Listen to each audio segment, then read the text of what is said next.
এডিসিও হংগাংকে সিনি জেনেও খোলা 15 জেনেও খোলা এরপরে সিনি অ্যাসেম্বলি হংগাংকে 11 মানদাই और सिनी जिरायनायाव खलाव कायसा सिनी पार्टी अफिस दङ और जों पार्टी अफिस अब सिनी जिरायनायाव खलाव सिनी और तिब्रा साबाय मुस्लिम बाय वान साबाय मिलुइ सिनी कायसा जों और तिब्रा माथानि पार्टी अफिस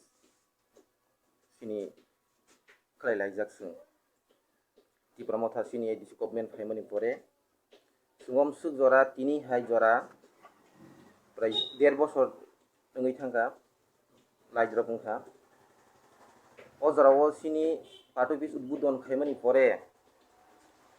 उद्बोधन खायफोरनि सिमिना सिनी 3टा सिनी विंग्स नि तिब्रा माथानि TWF नि YTF नि फ्लेग सिनी हस्ट खायजाक दङ आसुमसा सोंनिया तिनि हरनि 30 तारिख हरनि आसुगो प्राय 2टानि परे अगत नांखा सिनी ओ 3टा फ्लेग न जोंबाय गथाया पार्टी न ना बरक सिनी बिरोधी दल लक बरक हयतो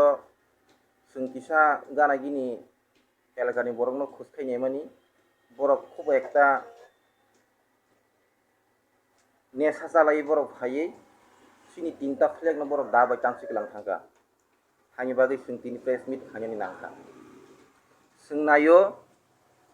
बुबग्रा सोंनो सामानि तैयै सिनी तिब्रा माथाराव कुनो जों अशान्ति नाया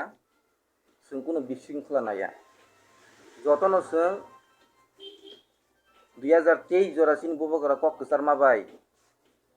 जों जतन ताबुक थानजाखे तमा मुस्लिम हिंदी तमा बांगाली हिंदी तमा तिब्रासा हिंदी जों मिलिलायै गोजां गोजां टं टंलाय माने सिनियाव जिरायनायाव खालाव सिया ओ गोजां गोजां न जाजायंगै किसु आबंगै मानो बीजेपी नि आबंगै मानो CPM नि अबनो साय और कुनो ताई अन्य राजनीतिनि कुनो प्रभाव गदै हैसे किसु संख्यक सुमिया नुखा बीजेपी नि किसु लिडार